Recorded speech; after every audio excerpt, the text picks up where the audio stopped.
Fala pessoal, tudo bem com vocês? Hoje nós vamos falar sobre arquitetura de TI, qual o papel do arquiteto de software. Existem alguns tipos de arquiteto, você conhece? Sabe quais são os tipos de arquiteto de TI que trabalham em grandes empresas? O que faz o arquiteto de TI? Quais as suas responsabilidades? Vamos falar sobre tudo isso. Bora comigo até o final então para você conhecer um pouco mais a carreira de arquiteto de TI. Muito bem, vamos falar sobre o que é a arquitetura de computadores, né? É diferente daquele arquiteto que faz o planejamento de grandes prédios, de construções, que é o arquiteto que trabalha ali com engenharia civil, está muito próximo ali da construção de prédios, né? O que esse arquiteto faz? Ele faz os desenhos e o planejamento ali de como vai ficar ali a parte arquitetural, desses prédios. Bom, e o arquiteto de TI, o que ele faz? Ele faz também os desenhos, o projeto. Ele define, então, como fica a comunicação entre os componentes de um grande software, de um grande sistema. E ele faz diversas outras funções também, mas todas voltadas assim a desenho, planejamento, projeto. Então esse cara que é o arquiteto, né, a gente vai ver daqui a pouquinho que são vários tipos de arquiteto que podem existir dentro de uma grande empresa. A gente vai detalhar eles, vai falar um pouquinho sobre eles. A gente sabe que isso muda um pouco de uma empresa para outra. Pode ser que você entre numa empresa pequena e só tenha um tipo de arquiteto. Olha, é arquiteto, acabou. E pronto, é arquiteto, esse cara vai ter que fazer o papel e muitas vezes vai ter que botar vários bonés de vários tipos de arquiteto. Bom, então é isso, o arquiteto ele faz o planejamento, o desenho do sistema, em termos de infraestrutura, em termos do software mesmo, e até negócios, faz o desenho e entrega então isso para a equipe que vai desenvolver, que normalmente é uma equipe que a gente chama de engenharia. Aí entra os tech leads, né, que são os responsáveis, os líderes técnicos, né, que fazem normalmente ali uma gestão de uma equipe técnica, um grupo, uma squad, como se fala, né, que é um grupo de desenvolvedores que vai trabalhar naquele sistema, na construção daquele sistema que já foi previamente desenhado e mapeado pelo arquiteto. Bom, ok. Vamos entender então agora quais são os tipos de arquiteto. Nós temos o arquiteto de negócio e você pode trabalhar em qualquer um deles. Ah, não, eu quero ser um arquiteto de negócios, eu quero ser um arquiteto corporativo, eu quero ser um arquiteto de software. Só que o conhecimento deles muda um pouco. Por exemplo, o arquiteto de negócio. Qual é a função do arquiteto de negócios? Fazer o desenho, o projeto de negócio. Ou seja, ele junto com a equipe de negócios, ou seja, quando a gente fala equipe de negócios, é a equipe cliente, é a equipe que está pedindo o sistema e que provavelmente é quem vai utilizar o sistema, né?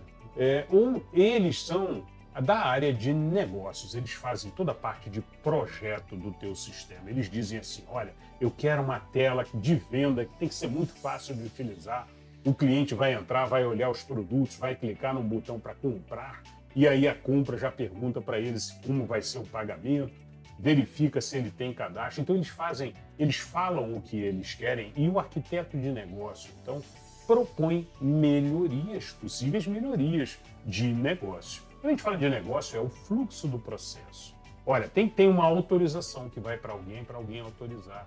Tem um outro processo que solicita, então, que uma outra área faça determinada ação. Então, o arquiteto de negócio ele ajuda a montar esse diagrama de fluxo de processo, para que, então, compreenda o que tem que ser feito e que a área de TI também entenda melhor o que a área de negócio está pedindo. Bom, então é isso, o arquiteto de negócio ele faz um projeto do estilo BPM. A gente vai falar daqui a pouquinho o que é isso. É Business Process Model, né? Modelo de diagrama, é um diagrama que representa, então, processo. Eu vou mostrar daqui a pouquinho um desses diagramas e a gente vai falar mais sobre cada um desses aqui. O arquiteto corporativo, por exemplo, o que ele faz? Ele faz ali toda a parte de planejamento, mas numa visão macro, né? Ele é o cara que conhece a empresa toda, o arquiteto corporativo tem que saber todos os principais sistemas da empresa.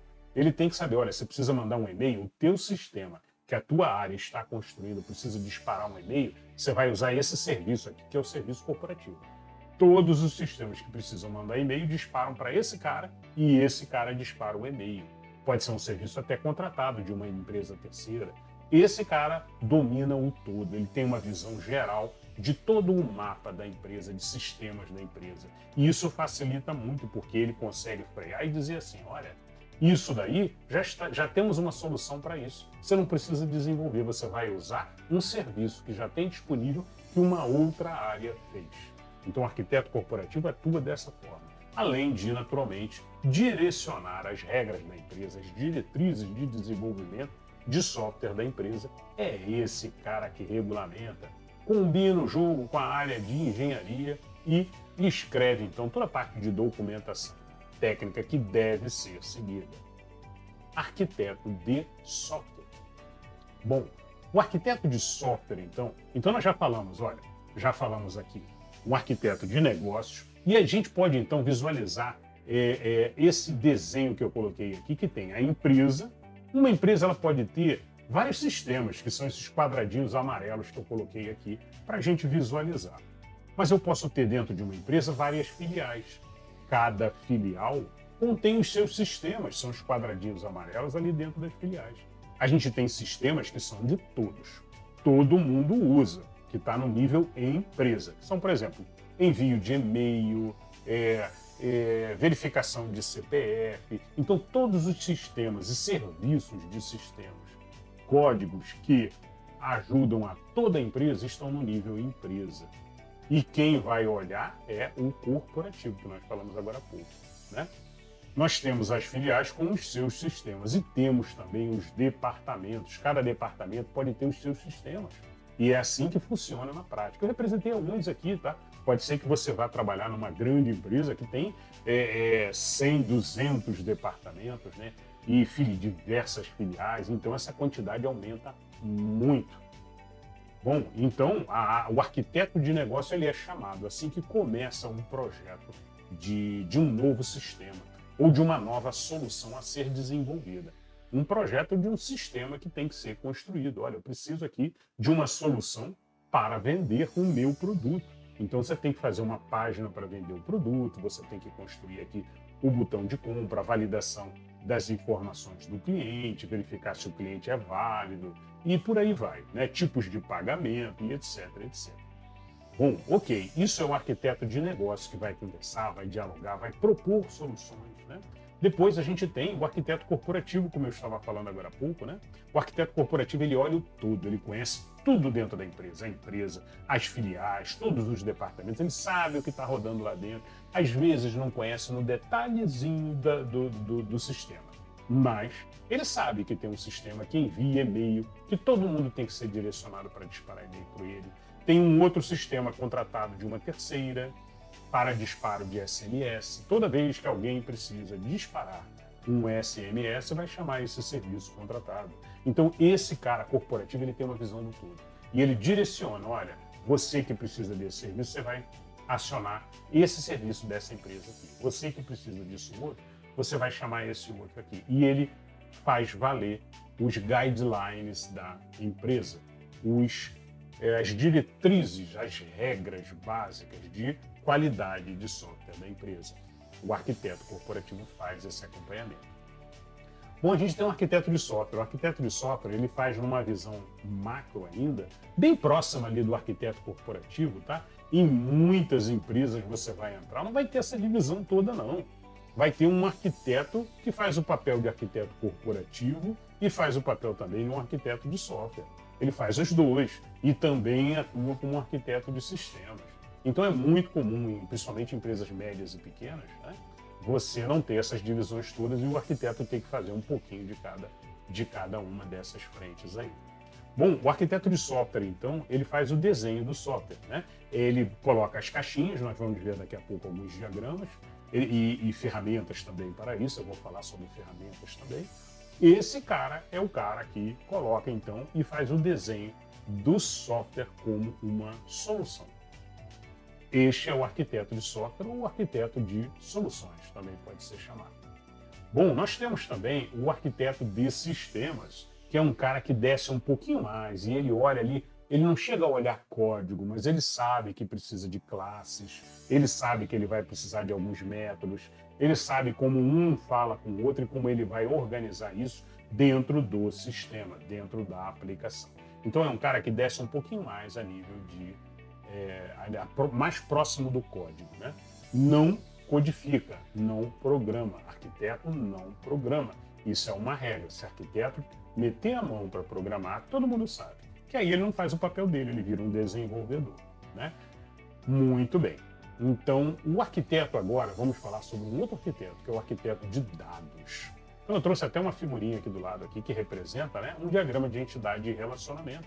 É um modelo de entidade de relacionamento, ou diagrama de entidade de relacionamento, DER, como se chama, né?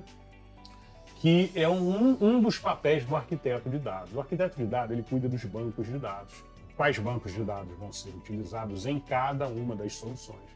Pode ser que você tenha que ter um banco de dados relacional para uma solução e um outro banco de dados não relacional para outra solução. Vejam o vídeo que tem aqui no canal que fala sobre banco de dados, que eu detalho bem, explico o que é um e o que é outro aí. Mas é esse cara, o arquiteto de dados, é ele que é o responsável por definir isso. Definir um modelo de dados, validar junto com a equipe de engenharia.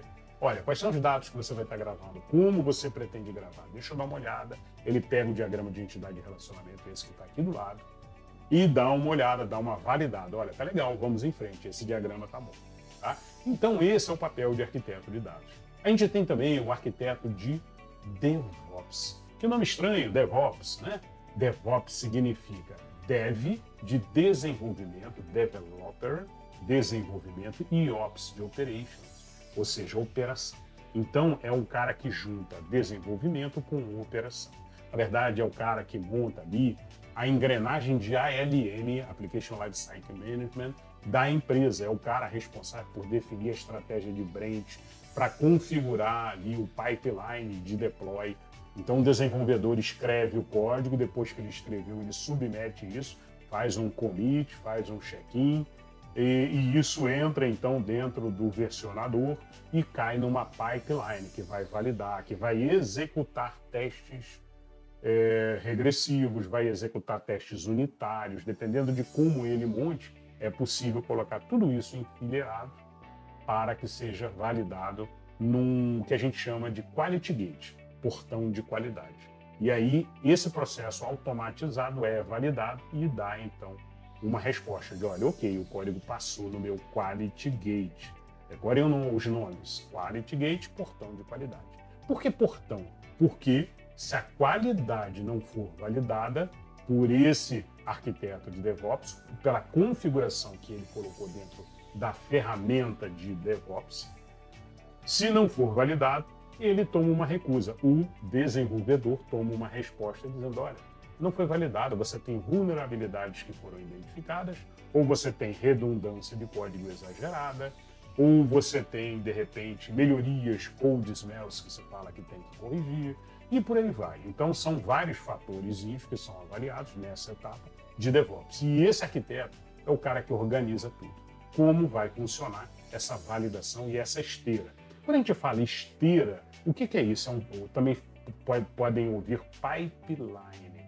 Pipeline. Quando a gente fala isso, a gente quer dizer uma esteira que o desenvolvedor coloca lá o seu código, submete o seu código para avaliação, o código builda, ou seja, compila, transforma ele ali em uma linguagem de máquina, algo que vá ser executado, e aí faz o deploy, tudo automatizado. Faz o deploy significa pega aquele executável e coloca lá no servidor de teste, por exemplo. Coloca no servidor de QA, Quality Assurance, né? O servidor de teste, vamos falar teste que é mais fácil. E quando coloca lá no ambiente de teste, alguém vai então receber um aviso e vai entrar para fazer os testes. Normalmente um tester, um testador, uma pessoa contratada para testar. Vai entrar e vai fazer os testes e vai validar. Depois que essa pessoa valida, ela dá um ok na ferramenta de DevOps que estão utilizando, no pipeline, e o pipeline faz o prosseguimento. Pega aquele binário, aquele executável e passa para o ambiente seguinte. E o ambiente seguinte aí, depois de QA, normalmente é homologação. Então ele tira de teste, do ambiente de teste, e coloca em homologação. O que a gente está falando? A gente está falando de tirar de um servidor e colocar em outro ambiente separadinho, com outro banco de dados, com outro servidor, joga lá dentro em homologação. Por quê? Porque aí alguém vai entrar e vai homologar. O processo de homologação normalmente é feito junto com o cliente. O cliente vem, senta, valida, homologa e tal, e dá um ok. E isso vai fazendo, então, um pipeline movimentar. Ele vai tirando de um ambiente e vai levando para outro. Por isso que o nome é esteira, porque ele sai de um ambiente, vai para outro, sai de um ambiente, vai para outro. Já falamos isso em outros vídeos também. E o arquiteto de DevOps é o cara que configura essa esteira. Configura o gated check-in, configura o gate, o quality gated, e é isso. Esse é o cara aí que conhece muito aí de DevOps. Bom, eu coloquei mais um aqui, pode ser até que vocês conheçam algum outro tipo de arquiteto. Olha, na minha empresa também criaram um arquiteto de segurança, arquiteto de, não sei, podem usar outros nomes, é possível também, né? E eu coloquei aqui o arquiteto de infraestrutura, ou arquiteto de cloud, ou arquiteto de nuvem, né? Mas é mais comum falar arquiteto de infraestrutura ou arquiteto de cloud, né? Também, às vezes, você pode encontrar também um arquiteto de SRE, que vai cair mais ou menos nessa camada aí de infraestrutura.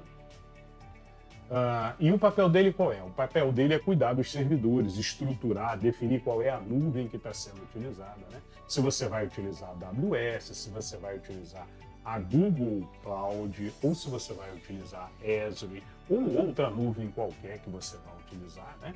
De serviços, quais os servidores que você vai utilizar, quais são os serviços. Então, esse arquiteto tem que conhecer muito de quê?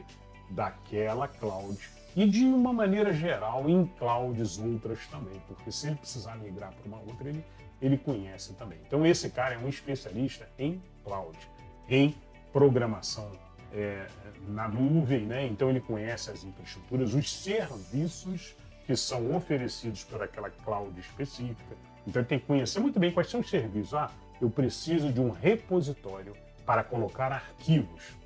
Qual repositório que eu vou indicar? Nessa cloud que eu estou utilizando é o S3, por exemplo, no caso da AWS, né?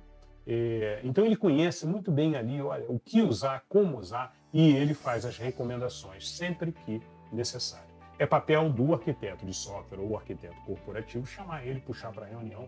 Cara, precisamos junto com você definir aqui o que a gente vai usar de infraestrutura. E aí ele junta, ele partilha ali e ajuda a compor o desenho final. Ok? Muito bem, esse foi o arquiteto, então, de nuvem, arquiteto de cloud. Bom, falando sobre arquitetura de uma forma geral, não posso deixar de falar sobre o TOGAF. Ou TOGAF, também falam dessa forma, mas é um framework de arquitetura. E é um framework usado, então, na arquitetura de uma maneira geral. Todo mundo se refere ao TOGAF. Você pode entrar então no site do TOGAF, baixar a documentação, é muito interessante. Basicamente o que ele fala, ele rege 10 áreas aqui que você tem que prestar atenção quando você está falando de ALM, Application Life Cycle Management, gerenciamento do ciclo de vida e do desenvolvimento de uma aplicação. O que você precisa saber? Você precisa da visão arquitetural sempre, então tudo começa aqui pela visão arquitetural. Depois uma visão de negócio, né, que é a business aqui, então uma visão de arquitetura de negócio. Depois a gente entra numa arquitetura de system architectures, né, que são os sistemas em si, a solução. Depois a gente entra aqui numa camada de tecnologia, que é a camada de infraestrutura, que ele chama de technology. E aí depois ele tem oportunidades e soluções. O que é oportunidades e soluções? É uma área aqui de documentação que você vai colocar oportunidades de melhoria, entram aqui, tá? Planos de migração entrariam nessa camada da documentação. Implementação, tudo que está entrando novo entra então aqui nesse G aqui.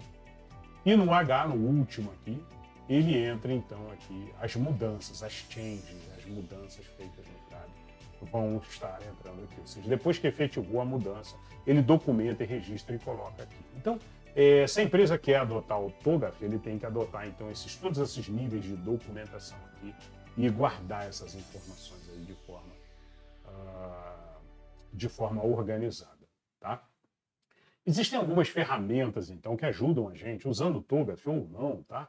É muito difícil você encontrar quem use um framework completo desse, de cima a baixo, com todos os detalhes, né? Mas a gente sempre tira ali um pedaço ou outro que encaixa melhor com a nossa realidade, na nossa empresa onde nós estamos atuando. Bom, vamos falar sobre ferramentas para desenhar diagramas de arquitetura, de software, arquiteturas de TI de uma maneira geral. Bom, tem uma ferramenta muito utilizada que é a Draw.io, é a ferramenta que a gente utiliza para desenhar o modelo C4 normalmente, que é um modelo muito usado, muito. Esse daqui é inclusive o que eu recomendo para vocês, Draw.io. Você pode usar via web, que ele vai abrir via browser mesmo, ou você pode fazer o download gratuito, ele vai baixar o Draw.io e você faz os seus desenhos ali. Tem ali uma versão gratuita assim para você utilizar. E ele é bem completo, tá? Ele permite a você então fazer os desenhos todos. Eu vou mostrar aqui daqui a pouquinho os desenhos aqui do Draw.io, como são e o que como ele funciona. Tem uma outra ferramenta que eu gostaria de recomendar também, que é a ferramenta Ice Panel, que é uma ferramenta que ela faz dinamicamente, ela permite você montar o teu C4, mas de forma que você crie as camadas. Então, quando você clica num objeto, ele entra dentro daquele objeto e abre, explode o que tem dentro daquele objeto. Porque às vezes você faz uma caixinha, sistema A. Pronto, é o sistema A que está ali. Mas, quando você clica ali, aí ele explode aquilo e diz, ó, dentro do sistema A, você tem esse componente, esse outro que fala com esse, que fala com Kafka, que fala com esse outro. Então, como tudo se comunica. E o ICPanel é muito legal também. Não é tão utilizado como o Draw.io, mas é muito utilizado. Bom, e o que você faz aqui? Normalmente você faz um diagrama de contexto, um diagrama de container ou de componente, e aí você monta ali, às vezes até mais de um ali, você monta ali o teu resultado da tua arquitetura. O modelo freeform, né? O freeform, como o próprio nome diz, né, é formato livre, né? Um formato ali livre ali, né? É um free format aí. E normalmente se usa assim para você fazer um desenho rápido, olha, desenhar os módulos, né? A gente diz sempre que a arquitetura de software, ela é um montar de bloquinhos, né? Então a gente vai trabalhar sempre colocando os bloquinhos e traçando linhas de como é que eles se falam entre eles, como é que é a comunicação. Aí a gente vê tudo funcionando, enxerga aquilo no diagrama e valida com segurança normalmente, né? E com a equipe de engenharia, para ter certeza que todo mundo concorda que está validado com todos aquele desenho daquela solução. Bom, então no Freeform a gente pode fazer um mapa de integrações, né? O Freeform permite a gente, por exemplo, colocar figurinhas, né? Então, em vez de você botar quadrados fixos, como é no C4, você pode botar uma figurinha para representar um componente, né? Uma outra figurinha que seja o símbolo, naturalmente, que lembre aquela ferramenta, né? Para representar aquela outra ferramenta. Então, bota uma figura para representar o Kafka, que é uma engrenagem ali de mensageria, né? E coloca uma outra para representar um FluentD, uma outra para representar. Então, você, com as figurinhas, você representa e faz o desenho todo. É uma outra forma, também fica bonito, tem algumas pessoas que gostam, e é rápido, porque é só arrastou, soltou, fez os bloquinhos e pronto. Mas algumas empresas exigem o C4 como padrão, para não ficar também muito misturado os desenhos, cheio de figurinha, e é isso. Bom, um outro padrão muito usado também é o padrão Archimate. Archimate é um padrão, não é fácil de utilizar. Duas ferramentas aqui que eu recomendo. A ferramenta Arch é uma ferramenta gratuita para quem quer conhecer e aprender a utilizar o padrão Archimate, padrão de desenho né? Ou seja, ele tem algumas caixinhas padrão. Mas, por exemplo, o Draw.io ele tem as caixinhas, não são muitas, então é fácil aprender. Mas o Archimate são muitos tipos de caixinhas diferentes, são camadas diferentes que o Archimate vai pedir para você fazer. Nós vamos ver alguns exemplos daqui a pouquinho. Então, complica muito mais. E ele tem, além disso, ele tem as setinhas diferentes. Então, você vai ligar um objeto com outro objeto, você pode fazer uma setinha pontilhada para representar que um depende do outro. Você faz uma setinha tracejadinha com ponto, que representa um outro tipo, um fluxo. Não, essa setinha, ela está pontilhada, então ela representa fluxo. Essa outra setinha, ela representa dependência. Essa outra setinha, ela dependência, ela representa que usa. Então, esse componente usa o outro, então eu represento com essa outra seta. Então, a complexidade de desenhar com Archimate é muito maior. Mas, em compensação, o desenho fica perfeito. O difícil do Archimate é manter os projetos todos 100% atualizadinhos. Duas ferramentas. Arc, é uma ferramenta open source, gratuita, e EA, que é o Enterprise Architect, que todo mundo que trabalha com arquitetura deveria conhecer. Uma ferramenta já antiga, né? Mas uma ferramenta de muito valor aí para justamente que a gente consiga montar essa estrutura bem montada de arquitetura. E para desenhar modelo de processos de negócio, né, que a gente chama de BPM, né, Business Process Model, né, modelo de processos de negócio, aí eu recomendo a ferramenta Visage, mas tem várias outras por aí. Podem procurar, que vão achar muitas, basta procurar desenho de BPM, alguma coisa desse tipo. Bom, vamos lá então, continuando aqui, falando agora sobre tipos de diagramas, né? A gente tem então visões aqui de diagramas arquiteturais. Então a gente vê aqui, olha, esses aqui são freeform, né? Esse primeiro aqui à esquerda é um freeform, onde eu coloco aqui o computador, um outro terminal e os computadores, desenho caixinhas em volta deles para dizer, olha, essa é a filial A, essa é a filial B. Todos eles batem aqui numa espécie de rede, né, comum aqui, que essa rede, essa VPN, ou seja lá o que estiver representando ali naquele traço horizontal, ele permite então que você acesse os servidores. E aí aqui no centro dessa imagem você tem os servidores aqui acessando outros servidores numa outra camada e assim por diante. Tá? Legal. Então é um desenho muito voltado aqui mais para infra e tal, né?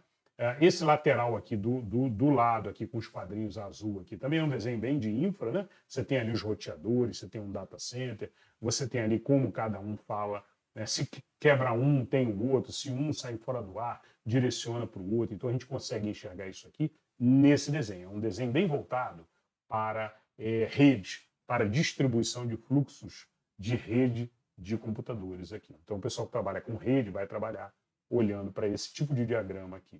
Tá? E esse outro aqui de baixo é um outro freeform também. Olha como as figurinhas são colocadas. Né? São figurinhas aqui, olha, tem uma figurinha de um gráfico, tem uma figurinha aqui de uma tela, um globo que deve representar aqui o web, uma figurinha aqui de uma cartinha que provavelmente está representando o disparo de um e-mail. Então, isso é um modelo freeform. Tá bom? Então, esses são diagramas aqui, alguns diagramas arquiteturais. Agora vamos falar sobre o Archimate. O Archimate, que eu falei agora há pouco, que é complexo, né? Que vocês podem usar a ferramenta Arch, ele tem esse modelinho. Olha que interessante, ele tem uma camada amarela clara na parte de cima. Depois ele tem uma outra camada com alguns blocos aqui, ó, em azul, azul clarinho. Depois ele tem uma outra camada em verde aqui embaixo. Sabe o que isso significa? A camada em amarelinho, ela representa a área de negócios, o fluxo de negócios, como é que funciona. Olha, o fulano digita isso, depois o ciclano vai fazer isso, depois o outro vai fazer essa outra atividade lá na outra área, de repente, né? Então, vocês vejam aqui, olha, a gente tem aqui declaração e a gente tem pagamento, a parte de pagamento. Então, são duas equipes e o processo como funciona ali entre as duas. Na partinha azul, eu tenho os sistemas que essas pessoas estão utilizando. Então, como é que eles se falam, um serve ao outro. Reparem nas setinhas diferentes que eu comentei agora há pouco. Então, vejam que tem setinha com um triângulo branco, tem uma setinha que não tem triângulo, uma setinha simples. Tem setinha que é pontilhada, tem setinha que é lisa. Cada uma delas representa um tipo de comunicação. Ou é uma comunicação, ou é um fluxo, ou é uma dependência, alguma coisa desse tipo. E aí tem que estudar Archimate, que é uma técnica de desenho. Bom, a gente tem aqui embaixo, na área verde, ou seja, os quadradinhos em verde, claro, estão representados aqui do lado, então, infraestrutura. Toda a parte de hardware, de infra, que a gente falou agora há pouco, ele coloca aqui. De forma que eu tenho, então, no mesmo desenho, todas as camadas se comunicando. É possível fazer dessa forma ou não. Se você quiser fazer separadinho, né, mas você vai ter que, em algum local, colocar um referenciando o outro. Sabe por quê? O legal do Archimate, do padrão Archimate, é justamente que você mapeia tudo, desde a área de negócio até a área de infraestrutura, e aí você consegue dizer assim, ó, se parar o banco de dados tal, a instância tal de banco de dados, ou separar esse serviço aqui, X, nesse equipamento, nesse hardware, nesse serviço aqui que eu estou usando em cloud, eu afeto essa camada de aplicações e vou afetar essa camada de negócios. Então você consegue ver tudo interligado e consegue dizer, separa isso, afeta isso, isso e isso. Na área de negócio vai ser afetada nisso e nisso. Ah, mas eu vou precisar fazer uma parada para fazer um upgrade do meu sistema operacional ou um upgrade do serviço. Você consegue saber certinho o que você está afetando. Tá? Então, isso é muito legal no Archimate, mas muito difícil é manter isso daí atualizado. Tá? O dia a dia para manter isso é complicado. São poucas as empresas que conseguem. Bom, vamos lá agora, vamos falar sobre diagramas C4. O modelo C4 é muito legal esse é fácil de fazer, tranquilo. Tá? Então ele tem uma camada aqui, olha, eu vou até entrar na página deles para vocês verem. Bom, estamos aqui agora, olha, na página do C4, tá? c4model.com. E aqui ele mostra justamente e comenta aqui, o principal desenho é esse aqui. Ele diz o seguinte, olha, o C4 Model ele é construído também para que você desenhe em camadas, né? Em layers aqui. E aí, desenhando em camadas, a gente tem a primeira camada, que é a camada de contexto, que é só esse desenho primeiro aqui, olha, no cantinho esquerdo aqui. Esse desenho aqui é o desenho aqui, então, do contexto. Então, esse carinha daqui, o que ele representa? Ele representa ó, um sistema falando com outro sistema, ou seja, contextos diferentes, né? Sistemas diferentes, áreas diferentes, são contextos diferentes. Então, é um grande sistema. Ali dentro tem vários componentes, vários containers, né? Mas ele bota só, é como se fosse o DFD de nível 0, o pessoal da antiga, né, vai se lembrar. Então, o DFD de nível 0 é assim, olha, é um sistema fala com o outro, e como eles se falam? É uma setinha simples ali de comunicação, e é isso, tá? E um usuário utilizando aqui. Ah, mas se forem vários usuários, você coloca mais de um usuário, sem problema nenhum. Aí o que ele está representando aqui nessa imagem é o seguinte, olha, se eu clicar aqui nesse carinha daqui, é como se eu estivesse explodindo para ver com mais detalhes aqui na segunda camada, que é a camada de containers, né? Então, na camada de containers, na primeira camada, que é a camada ali de contexto, né? Essa anterior que eu estava mostrando aqui de cima, essa eu não coloco, por exemplo, banco de dados, eu não coloco Kafka, não coloco nenhum elemento desse, não, porque o que eu estou representando ali é num nível macro, né? É um sistemão. Ó, tá aqui, ó, esse aqui é o módulo de faturamento. O que tem lá dentro eu não vou mencionar, tá? Mas aí quando ele quiser clicar aqui e aprofundar, aí sim. Aí ele vem para o segundo diagrama, que é o diagrama de container, né? E aí também, da mesma maneira, ele clicou aqui no de container, o de container abre então o de componentes. E aí o de componentes é esse aqui de baixo, já com todos os componentes. Aqui você vai colocar o BFF, que fala com a API, que fala com o módulo tal, que vai ao banco de dados. Então você representa tudo em detalhes, inclusive as telas. Ó, isso aqui que está aqui é uma tela, né? Então isso aqui é uma tela. Esse aqui é uma tela, esse aqui é um banco de dados. Aí você desenha tudo isso aí. O papel do arquiteto é projetar. Esse quadradinho fala com esse. O que ele está dizendo é que um sistema acessa ali um serviço que vai acessar um banco e assim por diante. Tá? Bom, ok. E aí a gente tem o último quadradinho aqui, a última camada do C4, que é essa daqui, que é a camada, então, aonde ele entra, então, no detalhe de código, né? E normalmente quem entra aqui é o arquiteto de sistema, né? É um cara aqui que vai fazer o desenho de arquitetura de sistemas. Poucas empresas entram nesse nível aí, tá? Mas se a empresa quiser, aí entra e vai fazer esse detalhamento. O que, que ele está fazendo? Ele está aqui pegando um componente aqui, olha, e explodindo aquele componente, dizendo, ó, esse método acessa esse outro, essa classe acessa essa outra, e assim por diante. E aí ele vai fazer ali um desenho ali. Algumas ferramentas de desenvolvimento já constroem automaticamente esse carinha daqui. Por isso é que eu digo que muitas vezes nem se chega nesse detalhe, se gera automático ele. Bom, legal. Falamos então e vimos aqui então o modelo C4. Recomendo aí quem quiser aprofundar, entra na paginazinha do C4, c4.model. Bom, eu vou mostrar agora para vocês uma outra ferramenta que é a Ice Panel, que é muito legal também, tá? A ferramenta Ice Panel para trabalhar com C4 também é muito boa e eu recomendo, tá?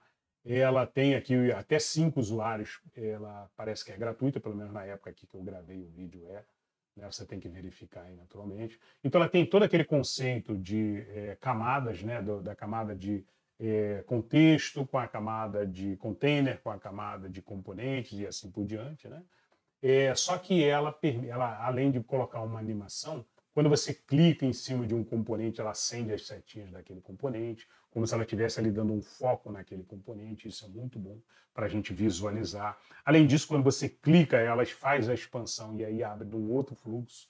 Então também isso é fantástico. Então aqui dentro, se você entrar aqui, ele tem uns videozinhos que ele mostra. Ó. Ele está aqui, ele clica ali, ele dá um expande, entrou dentro dessa, clicou ali, ele vem em detalhes, clicou e aí ele vai aprofundando, né? Como se ele estivesse entrando nas camadas, tá? A Spanel é muito legal também, recomendo aí também como uma ferramenta para trabalhar com o C4. Muito bem, voltando então aqui para os nossos diagramas aqui. Nós temos também o diagrama de processo, que é aquele arquiteto de negócio que vai ajudar a definir o passo a passo do processo, né? Quando a gente fala em processo, a gente está dizendo um passo a passo, né? Só que um passo a passo tem indagações e tudo, e aí sai esse diagrama aqui, tá? E esse diagrama aqui ele mostra, olha, uma pergunta, olha, deu certo, não deu? Você quer isso, quer aquilo? É esse losango aqui, né? E aí vai para um lado ou vai para o outro, tá? Aqui no canal aqui a gente tem também fala também sobre diagrama de BPM, explica no detalhe, eu não vou aprofundar nesse vídeo, senão o vídeo fica muito extenso. Mas as ferramentas principais aqui que eu recomendo aqui é Bizas, né, ou Bizage, vai, e talvez a principal aí para vocês usarem. Bom, o arquiteto de dados trabalha então com esses desenhos, que são os desenhos de modelo de entidade de relacionamento. Ele vai cuidar para que os dados estejam organizados de forma estruturada e adequada para que garanta a performance dos sistemas. Além de performance, a qualidade, a garantia de segurança dos dados, né? É muito importante hoje em dia também. E é isso, esse é o papel do arquiteto de dados.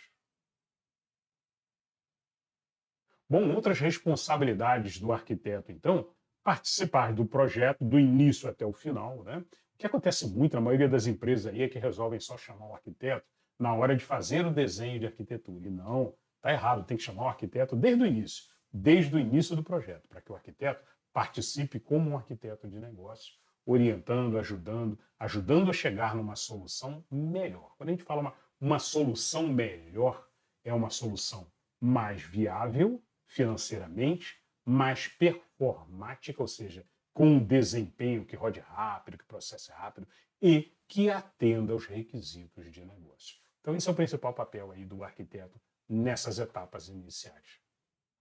Participar então das reuniões de CAB, que são aquelas reuniões de mudança que chamam, né? Para validar, o arquiteto vai até lá e diz, ó, ok, pode entrar para a produção. Foi validado, a arquitetura validou, fizeram tudo certinho, conforme a gente desenhou, e o arquiteto, normalmente o arquiteto é dos que dá o ok para a entrada em produção. Apoiar a cibersegurança, SI da empresa, então arquiteto e SI estão muito juntos ali, ó, um apoiando ali as decisões do outro. Um para garantir performance, estabilidade do ambiente, o outro para garantir segurança do ambiente. Então, os dois caminham muito juntos ali, um com o outro. Outra responsabilidade, documentar as diretivas técnicas da empresa, os famosos guidelines, né? Guias de desenvolvimento seguro da empresa. Então, o arquiteto é um dos que tem essa responsabilidade. Não é o único, normalmente ele divide ali com os tech leads, mas ele é o principal validador. É o cara que diz isso sim e isso não. Então, normalmente é uma pessoa mais sênior, com mais conhecimento, uma pessoa que detém ali uma senioridade de desenvolvimento de software, alguns anos de desenvolvimento de software, para que ele consiga ali discernir o que é bom e o que não é bom para a empresa. Documentação, então, dos desenhos de arquitetura, então ele é o principal responsável ali, mas aí vale um comentário importante, que os desenhos não podem ser feitos só pelo arquiteto. Normalmente tem que o arquiteto propor e dar uma validada com a equipe de engenharia e aí ajusta alguns detalhes ali juntos ali. Então é um trabalho em conjunto, depois ainda validam com a equipe de segurança e estando todo mundo validado, aquele projeto, aquele desenho de arquitetura segue então como o desenho de arquitetura do projeto ou daquela determinada feature que foi pedida, daquela funcionalidade nova. E apoiar, então, na escolha também de fornecedores técnicos, né, fornecedores que a empresa esteja contratando, e ferramentas também, né, sistemas de SaaS, modelo SaaS, né, System as a Service, que a empresa está contratando, né, por exemplo, um serviço pronto, na nuvem e tal. O arquiteto vai lá e dá uma olhada na cara. Isso aqui vale a pena a gente contratar ou é melhor a gente fazer em casa? Né? Muitas vezes é melhor fazer em casa, mas às vezes não. Às vezes o tempo que você vai levar para fazer um negócio que já tem pronto, é melhor usar aquele sistema lá. Então, essa avaliação de, olha, vale a pena comprar já feito já, usar um que está num modelozinho para uso em cloud, ou desenvolver. Essa decisão o arquiteto atua muito, dando o ok dele como arquitetura. Principalmente o arquiteto corporativo, que é aquele que tem a visão corporativa do todo. Bom, é isso, tá? Um dos principais papéis do arquiteto também eu poderia acrescentar aqui seria, olha, evitar redundância de serviço. Uma empresa está construindo uma solução que vai fazer disparo de e-mail, né? Uma área está desenvolvendo uma solução que dispara e-mail, por que uma outra vai desenvolver a mesma coisa? Não. O arquiteto que tem a visão do todo, ele sinaliza, olha, peraí, o que você está fazendo já estão fazendo ali, vamos fazer um reuso. Você vai fazer um módulo, a gente vai colocar aqui nessa camada corporativa esse módulo, e esse módulo nessa camada corporativa ele vai ser usado por todos que precisarem disparar e-mail. Tá? Isso vale para disparo de e-mail, disparo de SMS, qualquer serviço que você tenha de uso comum de diversas áreas. O arquiteto sinaliza, freia e diz assim, calma lá, não vamos gastar dinheiro e desenvolver em duas áreas diferentes a mesma função. Esse é um dos principais papéis aí também do arquiteto. Bom, é isso, pessoal. Espero que vocês tenham gostado. Deu uma visão geral aí de arquitetura de TI, né? Arquitetura de software, arquitetura. Vocês viram que tem vários arquitetos. Eu espero que vocês tenham gostado. É possível seguir a carreira de arquiteto, sim. A gente tem algumas faculdades, inclusive, de arquitetura, de tecnologia, arquitetura de soluções também, chama assim. Vocês podem procurar aí que vão encontrar várias opções aí, tá? Por favor, comentem, deixem seu like, deixe aí também a sua inscrição se você não está inscrito, que a gente sempre aqui no canal vai puxar uns assuntos muito bacanas aí para quem não conhece ainda, quer conhecer um pouco mais da área de TI, a aprofundar junto com a gente. Até a próxima.